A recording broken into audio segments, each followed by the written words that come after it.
Il fut un temps ancien, où les donjons murmuraient la mort à chaque pas, où les héros naissaient fragiles et mouraient souvent. Dans l'ombre des torches naquit une légende, Donjons et Dragons, l'édition de 1981.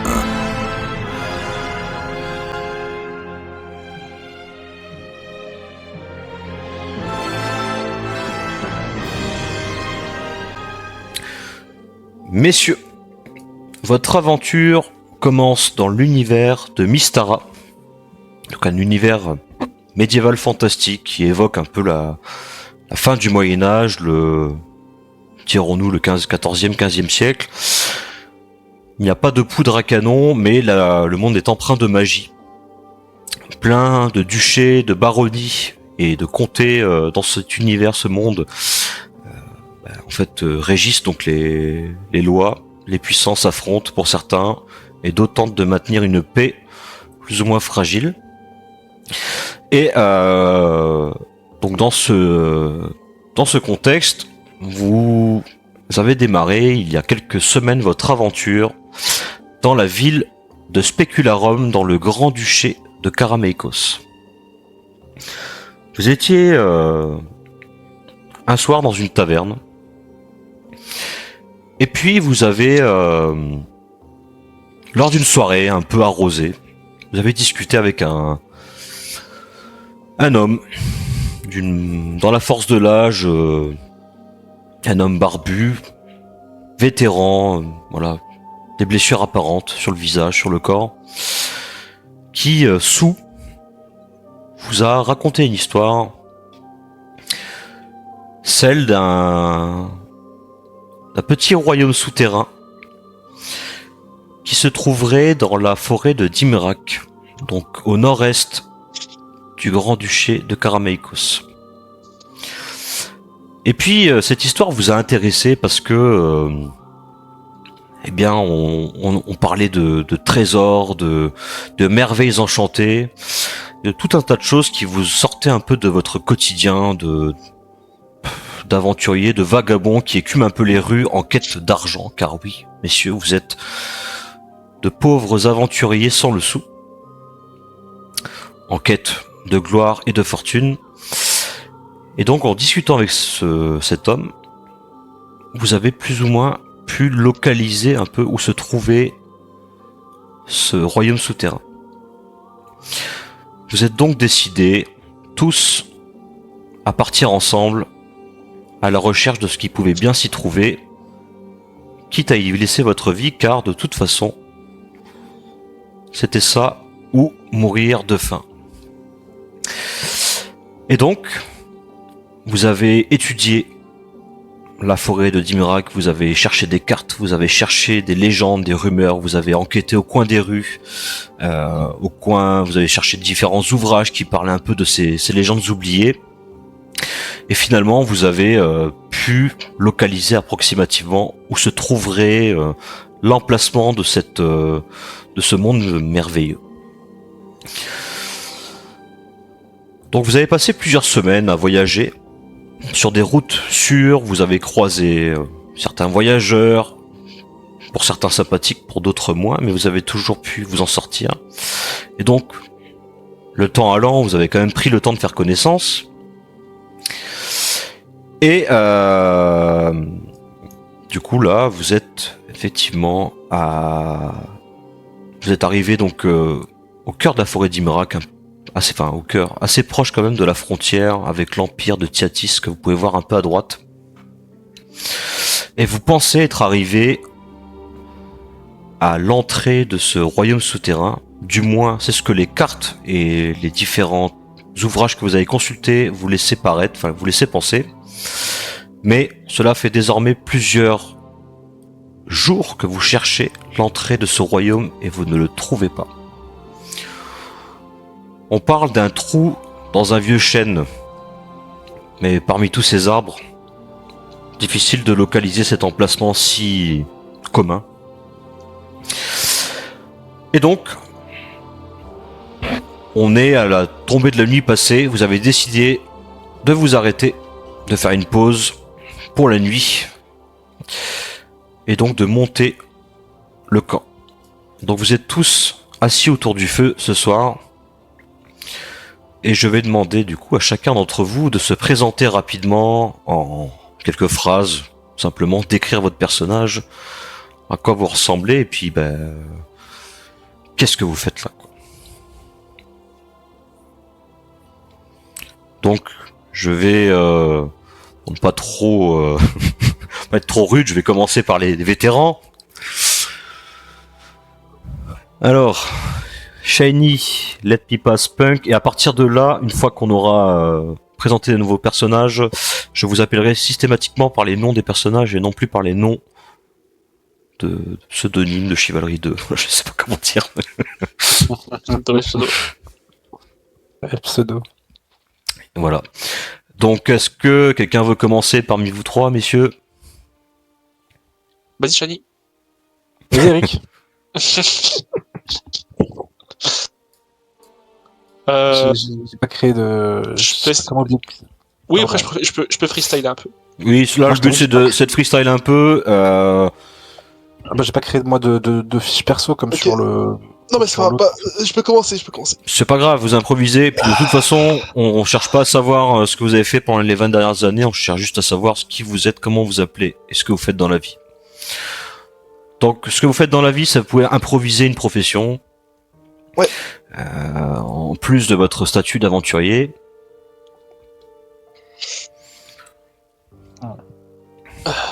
Mais rapidement, voilà, simplement, ça doit pas prendre longtemps, hein. Ouais. Ok. Shiny, tu veux commencer? Ouais, je vais commencer. Bonjour à tous, chers camarades. Je m'appelle Rohan. Je viens du nord de ces contrées, nord-ouest. Je suis blond, avec les yeux bleus, une carrure assez svelte. Je suis un jeune clerc qui est chargé de la protection du prêtre de la ville dans laquelle j'ai grandi. J'ai acquis de l'expérience au fur et à mesure de mes entraînements et de ma foi envers l'église également, qui n'a cessé d'augmenter. Je vois un culte absolu et une foi inébranlable au Dieu dans lequel je crois. Et je suis quelqu'un d'assez droit, assez juste, parfois un petit peu trop poussé sur l'alcool, je dois l'avouer, sur certains vices que j'ai. Mais ne parlons pas de ça, parlons seulement des bonnes choses. Je suis enchanté de faire votre connaissance, mes chers camarades. Très bien, très belle présentation. Merci à toi, Rohan.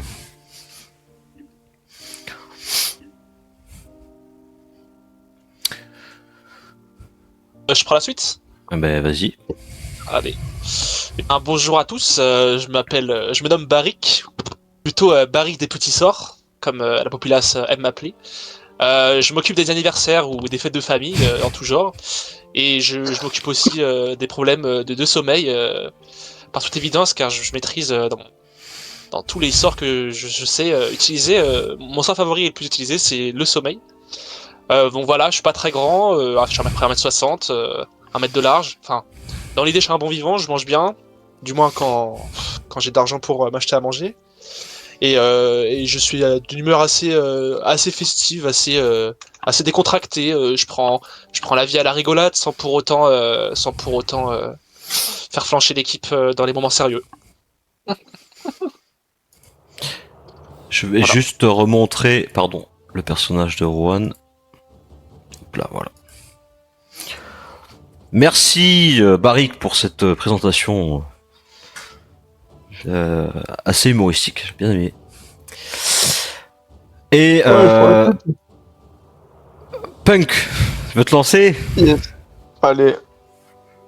Alors bonjour à tous, moi c'est Foulindra, aka tête de Chimera.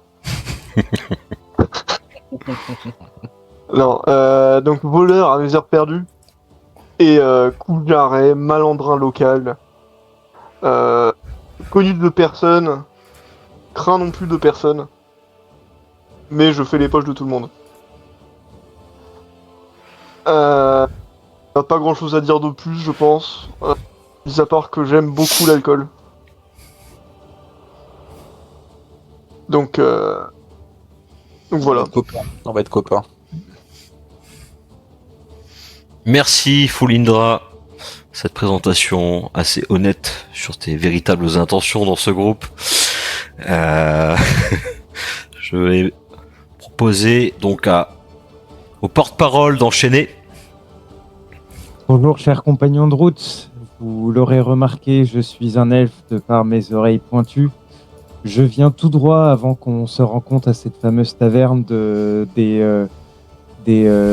terres cassées, littéralement. Tout mon clan, qui déjà m'appréciait pas beaucoup et m'avait pas procuré une identité, m'ont donné par le fait d'avoir péri l'identité d'un jour rayonner et que leur souvenir et dans l'au-delà puissent avoir une belle mémoire et les honorer. J'ai jamais été plus haut que la moyenne dans aucune des compétences, qui est un peu étrange pour un elfe, pour cette espèce si prisée pour leur qualité polyvalente. Moi, j'ai jamais atteint les moyennes partout. Je suis d'ailleurs pas si sage que ça pour un elfe, mais j'ai une volonté de faire et je suis un très bon compagnon de route et je serais ravi de mener à bien cette quête. Ok, merci beaucoup. Très belle présentation, mon cher Les Boulas. Et bien vu pour le petit clin d'œil. Et je vais terminer sur Tarkin. Bonjour chers camarades, donc je me prénomme Claudius. Ne vous fiez pas à mon apparence, malgré mon physique quelque peu attrayant. Je suis très doué de paroles et de compassion, et je serai un vaillant camarade durant notre aventure.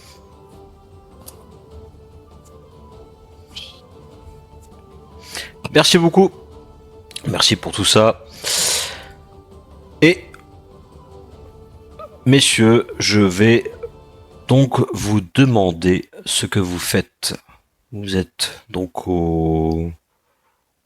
près de votre camp. Ça va peut-être être une des seules fois que je vais vraiment vous guider, parce qu'après vous allez prendre vos décisions tout seul. Mais en fait, la nuit est bien tombée. Vous connaissez, hein, on a fait les présentations pour un peu, comment dire, voilà, pour rappeler qui était chacun. Mais vous vous connaissez depuis un certain temps, donc vous avez déjà échangé ces formalités. Et aujourd'hui, ce qu'il est important de savoir, c'est déjà comment vous allez manger ce soir, dans un premier temps. Ensuite, comment vous allez vous répartir les tours de garde. Et ensuite, est-ce que vous faites des choses particulières pendant cette soirée? Donc là, libre parole, le premier qui a quelque chose à dire s'exprimera. Et à partir du moment où vous aurez fait tout ce que vous avez à faire, on déclenchera donc le repos.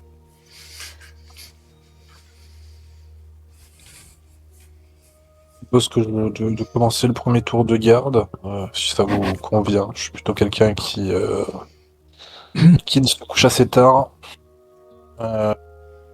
Vous en faites pas, vous serez entre très, très bonnes mains avec moi. Après, par contre, si vous avez une idée du temps, de combien de temps de sommeil vous avez besoin, on peut s'adapter. Ok.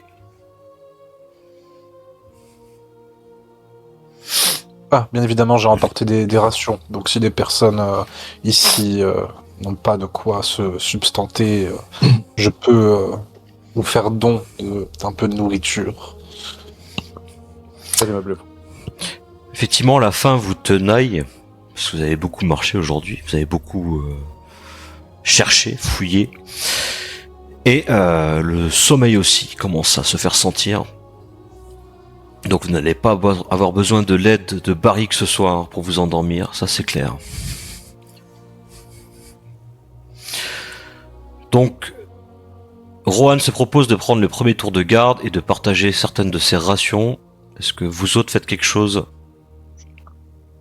Moi, je rejoins mon bon Rohan dans son empathie et sa générosité, puisque j'avais prévu des rations supplémentaires en me disant que peut-être certains de mes compagnons de route n'auraient pas eu la chance de passer par cette échoppe qui avait une très bonne réduction sur les rations de 7 jours, et je serais ravi de pouvoir en partager avec certains d'entre vous, et je me propose pour prendre le deuxième tour de garde, étant moi-même bien reposé de ces derniers jours et à la quête d'une aventure. Je suis trop excité pour m'endormir tout de suite et serais ravi de m'endormir au bout du deuxième quart. Ok. Je vais accepter. Vas-y. Je vais également apporter ma contribution aux festivités de ce soir. Effectivement, dans mon sac à dos, j'ai prévu de quoi sustenter les désirs de boissons alcoolisées pour tout le groupe. Donc, si soif vous vient, n'hésitez pas à me demander. Je pourrais vous offrir de quoi vous sustenter. Et je propose, de par ma nature de Tinivien, de prendre un troisième tour de garde. Connaissant la forêt comme ma poche, je serai affûté pour repérer le moindre danger qui pourrait survenir. Cher Claudius, puis-je vous demander de quel breuvage vous nous offrez Je dispose d'une quantité assez importante de vin, de bonne vinasse. Oh, vous savez me parler, mon ami. Très bien, dans ce cas, ne voyez aucune offense à mon refus. Les elfes sont allergiques à tout type d'alcool à part l'hydromel, mais c'est avec joie que je trinquerai avec vous. Par la pensée. Avec plaisir. Oh, même pas un petit verre. Oh là là. Malheureusement, ça pourrait me nuire. Ah, c'est de la bonne façon. Je boirai pour deux dans ce cas.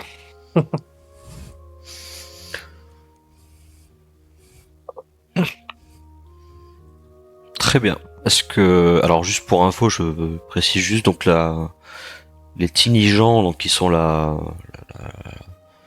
race de Claudius, sont en fait sont des hobbits. Voilà, c'est les halflins, c'est juste que Tolkien a un copyright sur le mot hobbit.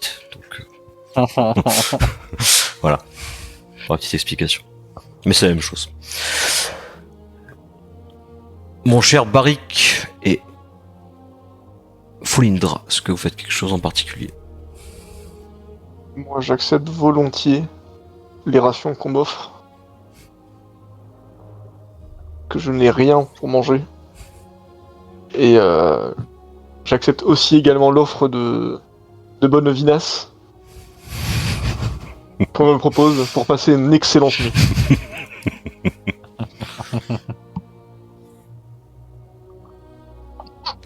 Et je profiterai de la chaleur du feu pour m'endormir en étant très joyeux. Et bien de même, c'est proposé avec tant de bonne volonté que je ne puis refuser un bon verre de vin, voire une bonne bouteille de vin plutôt, faut dire, avec la descente. Et je prendrai le dernier tour de garde. Ok, très bien.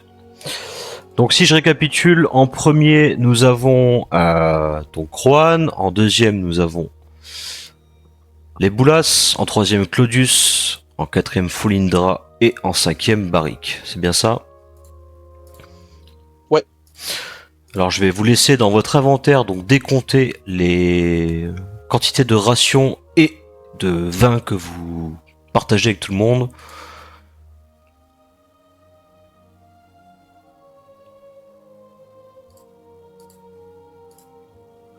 Ça discute. Alors pour le vin, on va pas. Attends, c'est qui en a dans l'inventaire? C'est, je crois. Marquin, ouais. Ouais. Alors ce qu'on va faire, c'est que un truc de vin, ça vaut pour 2 personnes. Voilà. Ouais. Et pour les rations Pour les je partage rations- ma nourriture avec, Ouais, pour les rations, si vous voulez faire par exemple moitié-moitié à deux, bah, vous décomptez du coup. Il y en a un qui prend 3, l'autre qui prend 2, et puis vous décomptez d'autant de quantité qu'il y a de bouches à nourrir. Effectivement, je vais peut-être en prendre une aussi, j'ai oublié de préciser. Très bien. Bah, j'en prends 3 dans ce cas, si tu veux, les boulasses. Très bien. Trop bien. Très bien. On prend 2. Ok, j'ai rajouté d'ailleurs vos Ok, noms là, parfait. dans le doc. Du coup, on voit ça alterne entre vos pseudos et votre nom de personnage. Ok, très bien. Est-ce que vous faites quelque chose d'autre en particulier? Je voulais proposer à mes compagnons de route d'avoir un cycle de ralliement peut-être chantonné qui pourrait nous donner de l'espoir dans les moments difficiles. J'ai moi-même parcouru beaucoup de kilomètres et j'ai remarqué qu'en chantant, ça allait mieux. Est-ce que quelqu'un a une idée d'une thématique? C'est la question que j'allais vous poser. Est-ce Auriez-vous qu'on a peut-être un, barde, un quelqu'un- musicien? un barde parmi vous qui sait jouer d'un instrument? Malheureusement, ce n'est pas mon cas. Non plus. Oh, dommage.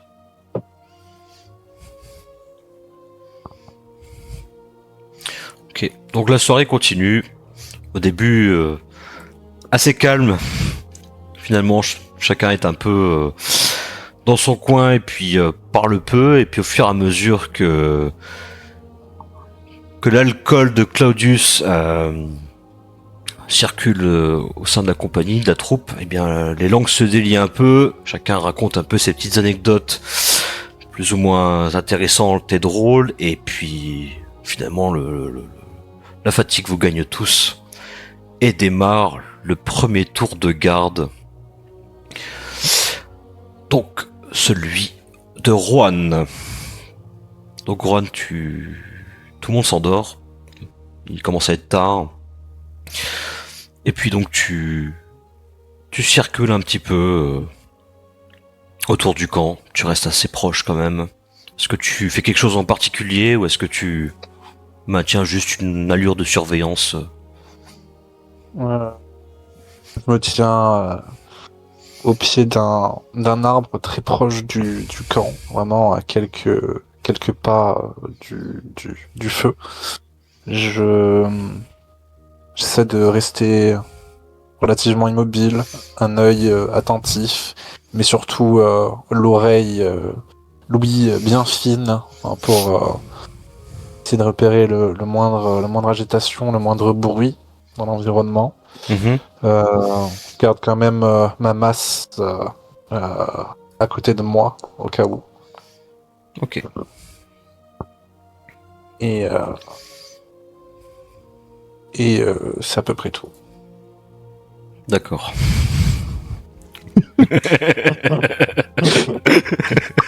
Ça pue du cul, ce- Ça pue du cul, le déprivé, là, ouais.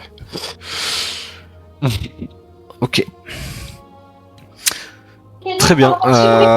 Donc là, ton tour de garde passe. Rien de particulier, simplement la forêt est quand même assez calme. Juste serais attendu à entendre un peu plus de bruit de la faune nocturne. Et finalement, tu n'entends pas grand chose. Quelques bruits, il y en a quand même, mais c'est moins que ce à quoi tu t'attendais dans une forêt à circuler quand même. Là, vous êtes dans une grande clairière en fait. Hein. Vous êtes dans une grande clairière, au bord de cette clairière, et puis donc votre campement est donc situé dans une zone voilà, où il y a pas mal d'arbres quand même. Quoi. Donc c'est au tour de Leboulas qui entame son tour de garde, donc tu viens le réveiller. Et pour toi Leboulas, tu commences ton tour de garde, tu surveilles un petit peu, et est-ce que tu fais quelque chose de particulier? Bah, pourvu de mon infravision, je fais l'objectif, la technique connue du sentinelle. C'est-à-dire que je tourne sur moi-même pour déjà repérer les lieux et m'assurer que le temps qu'on me partage le quart, je ne loupe aucune information. Suite à quoi, je choisis un arbre dont la première branche est située à 1,50 m et qui me permet de m'élever un petit peu plus en hauteur et de prendre la deuxième branche qui me permet de monter à 2 mètres. Et je me pose et je me calme et j'essaye de réduire mon rythme cardiaque parce que j'ai remarqué qu'on était plus attentif, aussi bien avec Louis qu'avec la vision. Et j'écoute, je ressens. Petite question technique pour cette action, est-ce que tu portes ton armure de plate ou est-ce que tu l'as enlevée? Non, j'ai tout équipé sur moi, je suis toujours prêt avec mon sac à dos, mon armure et ma hallebarde. D'accord. Alors, l'action d'escalader un arbre, malgré tout aussi équipé, pour toi est assez simple car tu es un elfe, mais te prend un certain temps parce que, effectivement, tu portes quand même une plate complète et puis... Donc voilà. Certains entrouvrent les yeux voyant les boulasses accéder difficilement à la deuxième branche de l'arbre. Mais voilà, tout ce qui se passe durant ton tour de garde. Ton infravision te permet de repérer au loin certains animaux, mais assez rares aussi. Voilà, tu vois un chevreuil qui passe. Et puis certains petits rongeurs qui escaladent les arbres un peu plus loin. Tu es habitué à voir ça, c'est ton environnement naturel. Mais tu es aussi surpris, finalement, qu'il y ait aussi peu de faune. Alors peut-être que c'est votre présence, votre aura... votre grande aura puissante qui, je sais pas, ferait fuir ces animaux peut-être. Et voilà. Donc tu as la fin de ton tour de garde. Et donc tu t'apprêtes à réveiller Claudius. C'est bien ça, hein, c'était le troisième Claudius. Hein. C'est ça.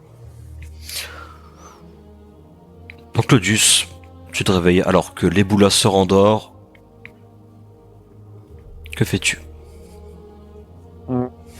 Afin de dissiper quelque peu les effets de la bonne vinasse, je décide de ne pas faire comme mes précédents camarades et ne pas rester immobile et au contraire faire une petite ronde autour du campement à une vingtaine de mètres afin de signaler ma présence et de potentiellement effrayer les rares animaux qui pourraient décider de s'avancer. Ok. Alors tu as le pied assez léger, hein. Vous êtes connus pour ça, les petites gens... pardon, Claudius. Donc l'effet que tu espères en tout cas n'est pas forcément à la hauteur de ce que tu t'imaginais, parce que tu ne portes pas une lourde armure et tu es assez petit, mais en tout cas ça a le mérite, voilà, au moins de signaler ta présence à certains très vigilants.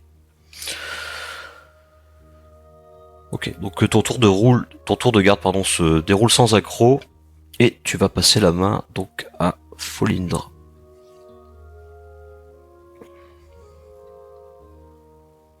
Moi, je me réveille et je vais me balader tranquillement. Ok, Ok. ça marche. Je vais me balader tranquillement aux alentours du camp, mais sans trop m'éloigner non plus du feu. Mmh.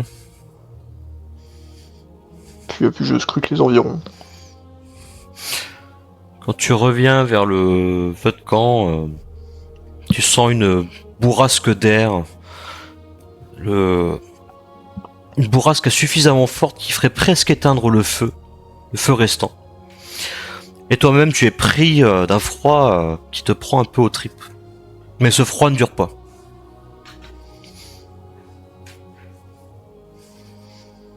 Oh, bizarre. Bon, j'ai décidé d'ignorer ça pour le moment, je me dis que c'était sûrement qu'un courant d'air. Ok. Très bien. À part ça, rien de spécial, hormis les informations que j'ai déjà communiquées à tes camarades que tu connais aussi. Et tu passes la main à Barik. Barik, tu te réveilles. Fatigué de la journée. Je me réveille fatigué aussi de la nuit parce que j'ai eu le dos rempli de cailloux en fait. Ouais. Donc je suis Je suis un petit peu fatigué, les yeux un peu enveloppés, mais je reste assez lucide sur ce que je dois faire et l'importance de ma veillée. Mhm. Donc je me mets en plein milieu, j'essaie de trouver un très gros caillou proportionnellement à ce que je peux permettre de déplacer. Donc je me mets au plein milieu du campement et à côté du feu et je me tiens dessus en fait. Je me tiens dessus pour avoir une légère hauteur suffisante, on va dire, pour ajouter à ma petite taille nécessaire pour voir un peu plus loin que les autres herbes. Et je regarde l'horizon dans les quatre directions en attendant le lever du jour. Ok, très bien. Bonne initiative, Barik, effectivement. C'est astucieux. Et effectivement, tu fais ça. Tu te mets sur ton caillou. Et puis, tu es même pris d'une envie à un moment donné de faire un petit tour et puis d'aller peut-être uriner. Voilà. Soudainement, Barik, quelque chose se dérobe sous tes pieds. Tu n'as pas le temps de comprendre ce qui se passe, mais tu glisses. Tu glisses dans quelque chose qui semble profond et obscur. Et tu perds connaissance. Vous autres, à la lueur à l'aube, vous vous réveillez. Et puis personne n'est venu vous réveiller en fait, finalement. Et quelqu'un semble avoir disparu.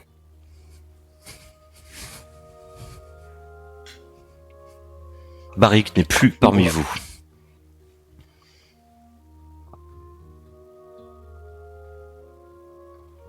Qu'est-ce que vous faites, messieurs? Poula, il est où, Barik? Et qui avait le quart avant Barik? Ah, c'est moi, mais. Il allait très bien, Barik, quand je l'ai réveillé. Est-ce que tu lui avais donné une piste à aller chercher, un élément qui aurait pu lui donner, ou une discussion, un indice qui pourrait nous donner l'envie d'aller chercher dans la bonne direction? Oh, rien du tout, mais on peut peut-être voir s'il est juste allé pisser à côté. Est-ce que, par hasard, il était dans un état... Est-ce qu'il était dans un bon état? Ou est-ce qu'il était encore un peu titubant d'un possible excès de vin? Il avait peut-être picolé un peu la veille comme moi, mais rien de bien exceptionnel pour un bonhomme comme lui. Ah, peut-être qu'il a été effectivement... Il est effectivement s'est peut-être écarté un peu et qu'il s'est juste endormi contre un arbre. Bon, on peut chercher à côté pour voir si on trouve pas des pistes quand même. Ouais, effectivement, faire ça. En effet. Ok. Donc, est-ce que quelqu'un fait quelque chose en particulier ou est-ce que vous faites tous la même chose? Est-ce que vous voulez qu'on se cherche sépare, tous, peut-être? On se sépare dans plusieurs directions. On se sépare, mais je vous propose de rester à portée de 18 mètres, chacun les uns des autres, qu'on puisse se voir. On est en pleine journée? Oui, c'est le matin. C'est le matin assez tôt, là. Hein. Ouais. Vous voyez, hein. La visibilité est bonne, mais on reste à distance de vue. Même pas nécessairement de vue, juste d'appel, de cri. À distance de s'entendre. Une petite cinquantaine de mètres, ça me paraît raisonnable. 50 mètres. Et il faudrait baliser. Baliser jusqu'au feu de camp quand même. Afin qu'on puisse se retrouver C'est pas faux. plus facilement. Balisons les arbres. Est-ce que vous avez quelque chose pour baliser? Voyons voir qu'est-ce que j'ai dans mon barda. Ou alors sinon tout le monde prend son arme. Et on peut tailler les arbres, Ouais, on taille les arbres, ouais. d'une croix. Alors, ça peut marcher, ce que tu me dis, les boulasses. Il faut juste que tu me décrives une zone assez restreinte dans laquelle tu cherches. Ouais, on va dire peut-être une zone de... Ouais, 10 mètres carrés, quoi, ça serait bien.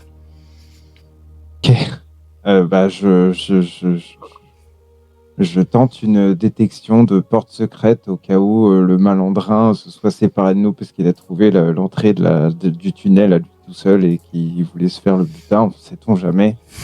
Même si c'était pas le projet, je lance une détection des portes secrètes en me disant que ça se trouve, il avait trouvé l'entrée. Ok. Tu cherches où à peu près? Proche du campement, vraiment dans votre zone? Dans les alentours, pas plus proche de 15 mètres dans les alentours. Ok. Enfin, pas plus loin, pardon. Alors, ça va te prendre un certain temps quand même de bien chercher partout.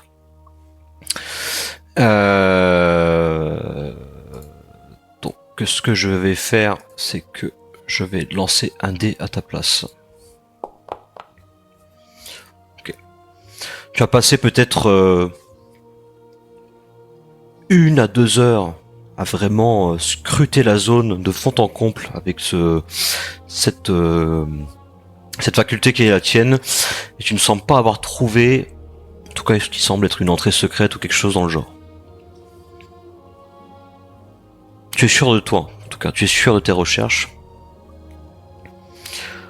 Donc je partage le résultat de mes recherches, cher compagnon d'aventure. J'ai recherché des portes secrètes et j'en ai pas trouvé dans les alentours du camp.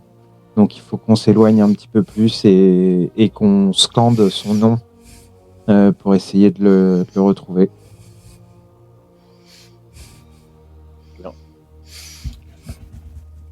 Ok. Claudius, tu fais quelque chose? Continue balisage et j'avance dans la même direction. Quand tu dis balisage, c'est-à-dire? Le marquage des arbres avec mon épée afin de retrouver le chemin au camp. Ok, ça marche. Alors effectivement, cette action vous aide un petit peu, vous permettra peut-être d'accélérer un peu le processus de recherche. Juan, tu fais quoi? Pour ma part, étant donné que je ne peux pas utiliser d'armes de taille ou des stocks, vu que je suis interdit par mon statut, je décide de suivre comment il s'appelle? Claudius, étant donné que c'est lui qui marque, afin de pouvoir l'assister si besoin. D'une toute autre manière, vu que je ne peux pas baliser les arbres. Alors attention, la philosophie de ce principe est que tu n'es ton dieu, en fait, ton statut de clerc qui est quelqu'un censé protéger la vie, t'interdit en fait de verser le sang, de trancher la chair. Mais en soi, prendre un couteau pour marquer un arbre, c'est pas... Tout à fait, mais j'ai été très con par le passé et je me suis mis en tête que ces armes étaient maudites et je ne devais absolument pas y toucher. Donc que ce soit pour la chair ou même pour le quotidien, je n'utilise pas ces armes-là. Très bien. Tu te fais livrer de la cuisine à domicile, donc c'est bien ça. Uber Eats, très bien l'envoyer. Incapable de cuisiner, bien Je dommage. suis selon je te parle, il irait venir au fil. Très bien. Donc tu secondes Claudius dans son balisage de la zone. Paris, tu fais quelque chose ou pas? Oui, vas-y.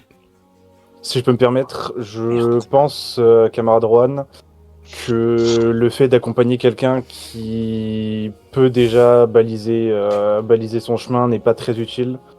Et je pense qu'il serait effectivement plus susceptible pour vous de vous joindre à l'Éboulas dans ses recherches. Lui, si je ne m'abuse, c'est le seul qui ne fait pas de balisage dans ses recherches. D'après ce que j'ai compris, il essayait de chercher quelque chose, mais j'ai pas bien compris quoi, donc pourquoi pas. Ouais, justement, si vous êtes à deux, vous pourrez vous expliquer. Ouais. Ok. Barik. Alors, le fait que j'ai passé une très mauvaise nuit la veille, du jeu au caillou, un peu. Ah, pardon, excuse-moi, non, Barik, pardon, excuse-moi, je suis désolé. j'ai le droit de... Non, pour le moment, tu n'es. Alors, je voulais pas me réveiller, mais je voulais acheter un petit truc. Ouais, vas-y. Je voulais juste dire qu'en gros, au vu de la qualité de ma nuit passée, Mhm. bien évidemment, je suis tombé, enfin, je suis un petit peu KO par la chute et par le choc qui s'est produit, mais euh, je me suis rendormi entre guillemets. Mhm. Donc, et vu que j'ai on va dire un sommeil assez lourdingue et que je fais on va dire que je respire assez fort du nez, en gros que je ronfle, je serai un petit peu plus peut-être facile à être discerné. Peut-être. Ou peut-être Peut-être. pas. Peut-être. Mais en tout cas, je ronfle. D'accord. Folindra. Moi, du coup, j'étais parti marquer des arbres aussi, enfin, parti explorer un peu et marquer dans le coin, sauf que je me dis, c'est pas possible, il doit être, ça se trouve, il s'est peut-être passé un truc près du camp, et je regarde aussi s'il n'y a pas eu des traces de lutte ou je sais pas quoi, quelconques traces qui indiqueraient un passage ou quelque chose d'inhabituel. Donc tu cherches des traces. Quel type de traces exactement? Euh, je sais pas, pas forcément des branches cassées, des choses comme ça. Ok. Ok. Ça va. Alors. On va faire un petit jet. Folindra. Après un certain temps à chercher des choses inhabituelles en tout cas dans le bois. Tu remarques pas très loin du campement, peut-être à quelques mètres, hein, au pied d'un gros chêne, tu remarques comme une trace de botte qui aurait glissé dans une espèce de terre un peu glaise.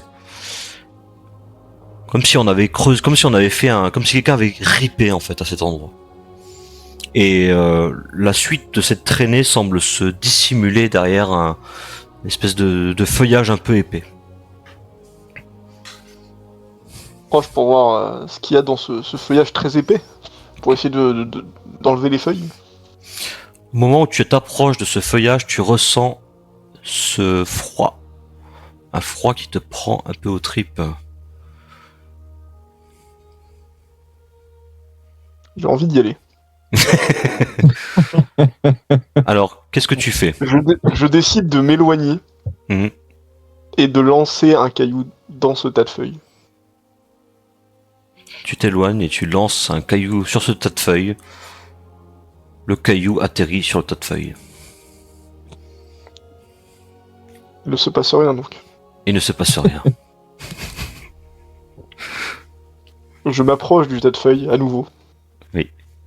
Et décide de pousser quelques feuilles avec mon pied.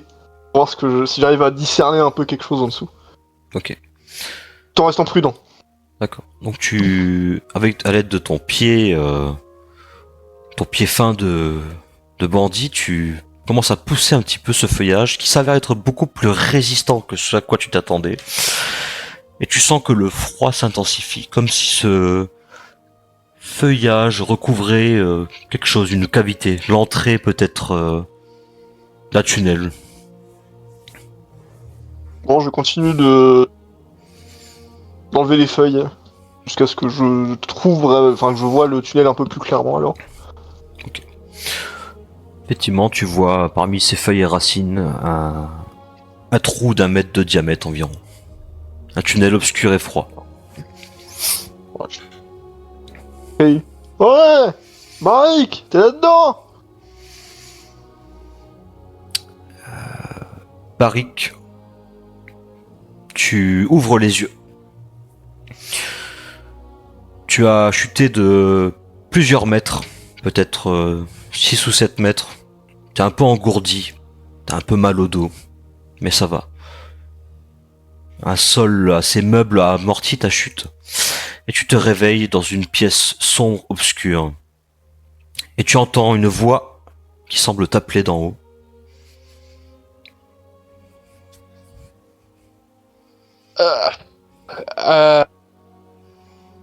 J'essaie de regarder un petit peu où est-ce que je suis. Comme tu dis, j'arrive après à me rendre compte que ça fait bizarre parce qu'il fait encore nuit, quoi. Entre guillemets. J'entends qu'on m'appelle au loin, mais je n'arrive pas à discerner dans quelle direction, du fait parce que je suis assez sonné, dans quelle direction le son provient. Donc j'essaie seulement d'essayer de gémir le plus fort possible. Après les écrits, sans forcément essayer de formuler un mot, mais de montrer ma présence. Je te décris rapidement l'environnement dans lequel tu es. Donc tu es dans une sorte de cavité naturelle circulaire, pas très grande, avec un sol sablonneux. Tu aperçois un peu partout, parce que c'est éclairé effectivement par la lumière qui arrive du dessus. Donc des empreintes de sabots et de bottes. Des murs en terre tout autour qui sont jonchés de racines et de branches qui sortent un peu partout. Et tu entends cette voix, la voix de Fulindra que tu reconnais maintenant, qui t'appelle. Qui est juste au-dessus de toi, peut-être à un peu moins d'une dizaine de mètres. Ok. Fulindra, je suis tombé, je suis en bas. Je vois ça. Je peux remonter? Non, c'est trop haut. Essayez de descendre vous par contre. J'ai l'impression que devrait y avoir une sortie, il y a des traces de pas. Bon, attends, je vais chercher les autres. Je revais, du coup, je mets un peu en marche, un peu rapide pour retourner au camp, enfin, pour au moins déjà hurler aux autres de venir. Vu que normalement, ils sont restés à portée de. Enfin, pas trop loin en tout cas. Ok. Ça marche.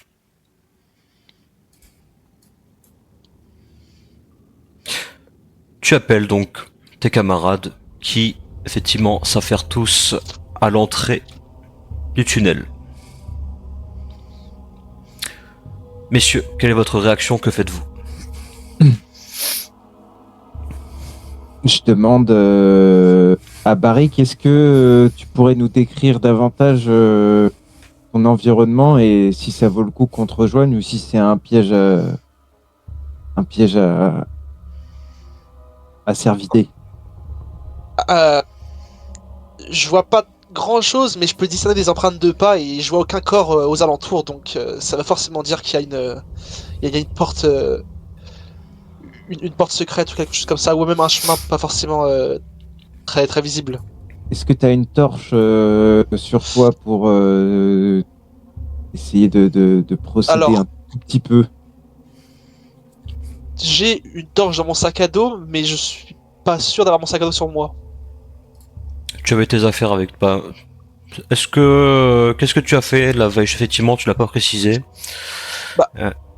Pour faire une ronde, je m'étais pas forcément équipé de mon sac à dos, du fait que je comptais pas forcément, enfin on va dire partir du camp, donc je voyais pas de Ok. l'importance de m'équiper pleinement quoi. Alors on va faire un truc, tu vas faire un petit lancer de D6. Ok. On va dire que tu n'as pas de vision nocturne, donc on va dire de 1 à 4, tu avais au moins sur toi ta lanterne. Ok. T'as vraiment choisi un dé lisible. Hein. Laisse tomber, il est horrible. Ok, très bien. Donc tu as sur toi ta lanterne, Barik. Tu as Ok. au moins ça. Voilà, tu avais quelques petites bricoles, tu avais pas l'intégralité de ton équipement, mais tu avais au moins ta lanterne. Ma lumière. Qui est éteinte à l'heure actuelle, mais que tu peux très bien décider d'allumer. Bah, du coup, je m'occupe de rallumer ma lanterne, histoire d'y voir un peu plus clair. Ok. J'essaie brièvement de décrire la pièce à mes camarades à 10 mètres plus haut que moi. Ouais. Que je peux leur dire, c'est forcément d'essayer de chercher un moyen pour me rejoindre, ne serait-ce que pour que je puisse remonter, ou qu'ils puissent descendre, y jeter un coup d'œil. Pendant ce temps-là, je vais essayer d'y voir un peu plus clair sur ce qui m'entoure et ce que je peux essayer d'en tirer, que ce soit par exemple essayer de fabriquer quelque chose pour remonter, ou on va dire essayer de gratter quelques mètres de haut pour être plus facilement accessible. Est-ce que Donc, l'un je fais des recherches. est-ce que l'un d'entre nous qui sommes là-haut possède une corde? Alors, moi j'ai une corde. Après, pas sûr qu'elle elle soit suffisante pour une descente en rappel de 10 mètres. Très bien. Bah, si la chute est en dessous de 10 mètres et que c'est au pied d'un chêne, je vous propose qu'on l'attache la corde aux chênes, si tu veux bien en faire don et qu'on descende pour y voir un peu plus clair. Les cordes, c'est du 15 mètres, hein, donc vous avez quand même Ah, de quoi d'accord. faire. Ouais. Ok, faites comme ça. Oui. Allez, on met la corde en ratel, attachée aux chaînes. Très bien. Alors, pendant ce temps-là, Barik, en ayant allumé ta lanterne, tu vois un peu plus distinctement ce qu'il y a là-dedans. Donc tu vois effectivement un couloir qui semble se prolonger de cette cavité, qui mène à un embranchement un peu plus loin, mais tu n'es pas encore allé voir ce qu'il y avait là-bas. Et surtout, ce que tu vois de façon assez visible, c'est une grande racine sur laquelle est gravé quelque chose. Il semble être inscrit quelque chose. Est-ce que tu veux aller lire ce qui est écrit ? Oui, je m'approche de la racine pour voir en quelle langue ça décrit. C'est du langage commun. L'écriture Ok, est très je peux- brouillonne, grossière.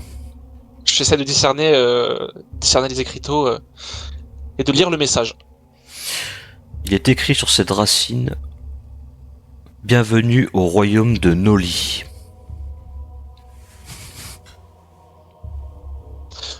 Ok. Je décide.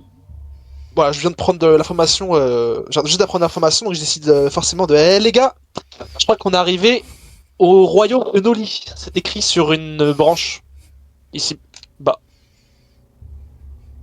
Du coup, Adoli. J'ai pas plus d'informations que ça. Il faudrait vraiment C'est que Sidorowski, vous, mais je sais pas. vraiment que vous veniez y jeter un coup d'œil. Est-ce qu'il y a un... Enfin, là, on est descendu ou pas, du coup? Alors là, c'est ce qui s'est passé pendant que vous commenciez à mettre la corde en place. Et effectivement, si maintenant vous souhaitez descendre, vous pouvez le faire. Sans... Bah, je préconise qu'on descende et qu'on aille voir tous le cœur net. Est-ce que déjà tout le Allons-y. monde est à l'aise? Est-ce que tout le monde est à l'aise déjà pour descendre à la corde? Oui. Oui. Oui, je pense. Hein. Donc là, je vais faire un truc. Ça, je ne le ferai plus après. Barik, tu sembles un peu léger sans ton équipement. Tes compagnons n'ont pas pensé à te ramener en descendant dans le puits. Super. Les gars, que vous pouvez me prendre mon sac à dos. Il est resté au camp avant de descendre. Et veillez à ce que ce soit bien attaché, parce que si personne reste en haut, histoire qu'on reste pas bloqué ici bas. Je m'en occupe. Je m'en occupe, Barik. Merci. Laisse-moi tes affaires, cher Rohan. Ce sera plus facile pour remonter à la corde et je te les redonne dès que tu reviens. Merci les boulasses. Je te confie mon barda. J'en ai pour un instant. Je vais rapidement aller chercher ses affaires au camp.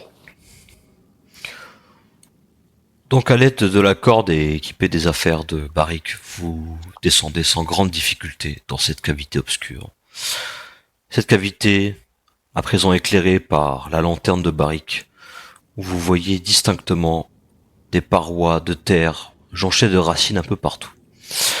Des empreintes de sabots et de bottes sur le sol, sur un sol sablonneux. Et donc cette fameuse inscription qui vous dit « Bienvenue au royaume de Noli ».